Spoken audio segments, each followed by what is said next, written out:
you get another pitcher like Paxton, they have a really good shot of winning the AL East. Oh, 100%. Swing and a drive. You can forget about this one, folks. 3-run homer way up there. Chris, the Blue Jays made a move. The Blue Jays made a move. Big Blue news. Jays made a move. Big Blue news. Jays made a move. Big news right Big here. news. Man, big news. Finally. It took us, how long has it been? About a month and a half to do something. It started yesterday. We signed Chatwood. Brilliant deal. Oh, yeah. Brilliant move. Yeah. Absolutely astonishing. He has the highest walk percentage. Oh, yeah. Woohoo. Yeah, we signed... welcome back.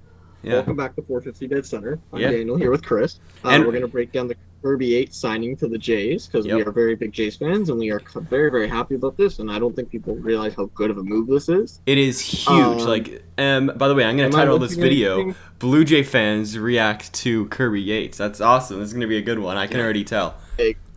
Exactly. Am I missing anything in the spiel? Subscribe. So if you guys are new here, subscribe, like, and let's get right into the video. Oh, Hopefully yeah. everyone enjoy it. So, Ken Rosenthal dropped an absolute bomb this morning, saying that Kirby Yates was reportedly going to Dunedin to finalize and do a physical with the Blue Jays, and then around 5:30 Eastern Standard Time, he dropped another bomb saying that we're in agreement with Kirby Yates, and I was about to eat dinner, man. I was so excited. Oh my god. Yeah, no, it's and I think the physicals I think the physical happened in Dunedin for more more than one reason, because I have a feeling the Jays are going to play out at Dunedin this year. We were talking about it too, so I have a feeling Kirby wanted to see Dunedin as well. Yeah, I think that's also why we did that with Liam Hendricks as well. And if we're going to sign Springer and maybe Bauer, we're going to talk to them in Dunedin about Dunedin. So, yeah. Yeah, but Kirby, do you have the money on it in the years? I'm assuming. No, they didn't. They have not released any of the terms and conditions yet. But I'm assuming, considering he's 33 years old or 32, it's probably going to be a 2 or 3 year deal, probably at the most. Maybe roughly like $11 to $15 million per year, because he was hurt in 2020, so that'll diminish his value a little bit. But plus the whole situation's going on. There's not that much money to spend. Exactly, but I think this is an absolute steal for the Blue Jays, because in 2017 to 2019, he was considered probably one of, if not the best reliever in the entire MLB. I'm gonna read off. Did he not win the reliever of the year award? Pretty sure he in 20. I'm gonna read off his stats. Okay, so in 2017, he had a 3.72, and that was his that's when he started going to the Padres. Pretty much that was his first year there. He was all right. He only had 12 saves. I don't think he was their closer at that time. In 2018, he decided to have a 2.14 ERA with 12 saves. So I think once again he was flirting with bullpen kind of closing. But in 2019, he was an all-star. He had a 1.19 ERA. He led the league with 41 saves, had 101 strikeouts in 60.2 innings pitched.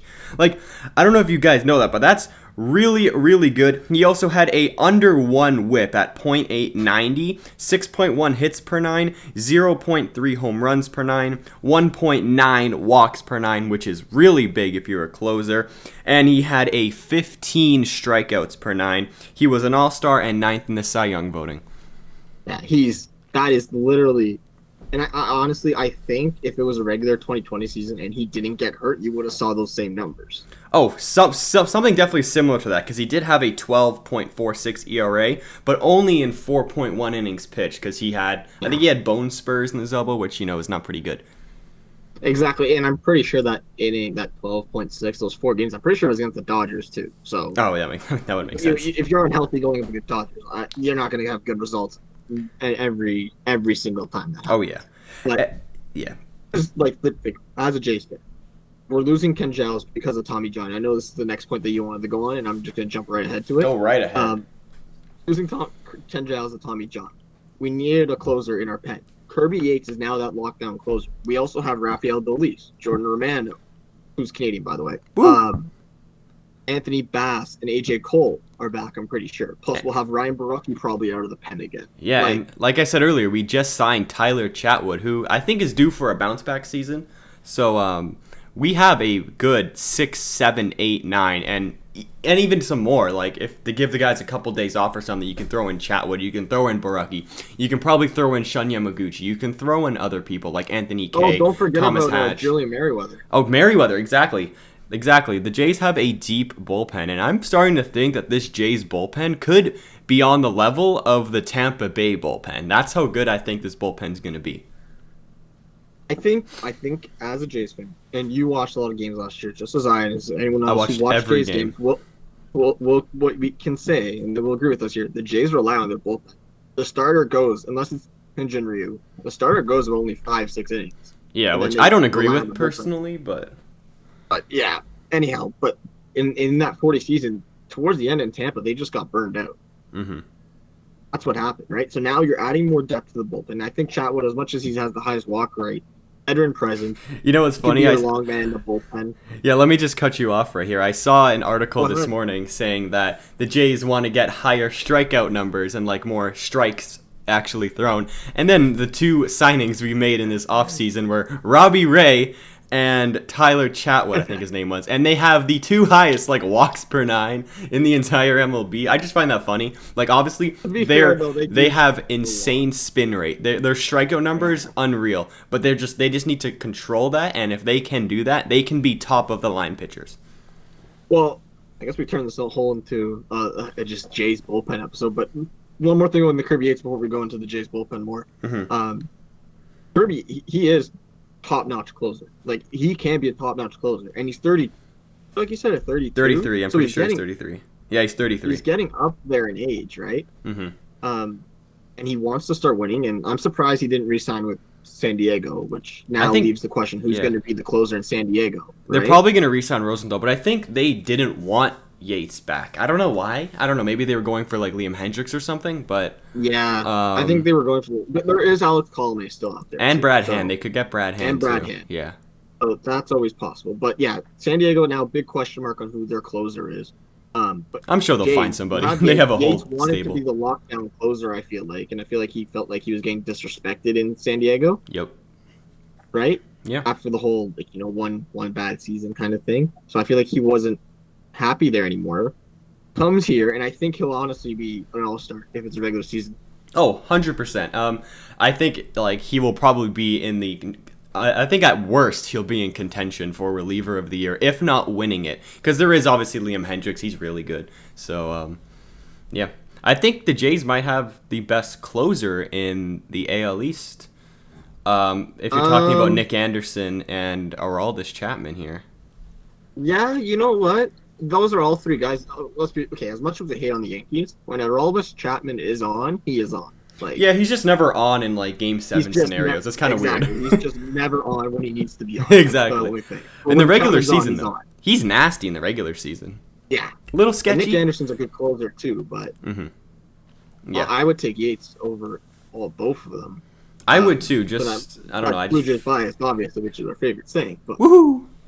Yeah. yeah, but Yeah, this bullpen is looking really good, and if we can sign another, like, not even Trevor Bauer, maybe we can sign like Jake Odorizzi, then I think the Jays' rotation is going to be set for this year. I heard before this broke, it was actually a couple days ago, that the Jays were apparently close on both Yates and Brad Hand. I mean, if we can get both of those So guys, we got Yates. yeah, I wonder if Brad Hand's next to follow. And then on top of that, you're saying Odorizzi. There's still James Paxton out there. yeah. And I think we it's get. almost destined for Paxton to come. It's back destiny. It has to be destiny for James Paxton to come play in Canada. If he wins a ring with Toronto, and plus he threw a no-hitter here, so he clearly must like the ballpark. I mean, like, And yeah, I was just about to say on that, Chris, I want you to link them because you're probably gonna just link them in the comments with them, or link them in the description. I'm about to say. Blue Jays today, if anyone doesn't know who they are, they're like a podcast. They break down a lot of Jay stuff. They made some bold predictions, and one of them was that Paxton's gonna re-sign in Toronto and throw a no-hitter against the Yankees in Rogers Center. And I want to see that happen. if that happens, you don't know the level of excitement that would be inside of me at that one moment. I want this to happen, and I think Yates coming now, and they made the whole prediction before about Jay's going to win the AL East. I mean, you both looked at us and we were like, "Oh, that's kind of a little far fetched, you know." Yeah. But Yates comes. If we get Springer, who's apparently going to sign by the end of this week, and he's narrowed it down to the Mets and Toronto, and you get another pitcher like Paxton, they have a really good shot of winning the AL East. Oh, 100%. So I think that pretty much wraps it up. It's just Kirby Yates signing. It's not like, one of the big four. I don't really want to go on long talking about this. I think maybe wrapped it up. We talked enough about the Jays. Big question now is who's going to be San Diego's closer? Yeah, they made a big deal yesterday with 3-team, whatever. Nothing too big, just a giant 3-team trade. But other than that, if this is your first time watching and you like Blue Jays fans and you're Blue Jays biased, just like us, hit that subscribe button. We'll try to put out the best content. A lot of Blue Jays stuff because, we're Blue Jays fans. But, yeah, so I hope... if you're not a Blue Jays fan, but you like baseball, you should still subscribe. Oh, yeah, definitely. Unless you're a Yankee fan, then we don't like you. I'm just kidding. I'm kidding. And I think that's all, right? There's nothing else to say. That's it. So we'll see you guys all in the next one. Hopefully the next one is Springer signing with the Jays. But other than that, we'll see you later. Goodbye. Take care, everyone.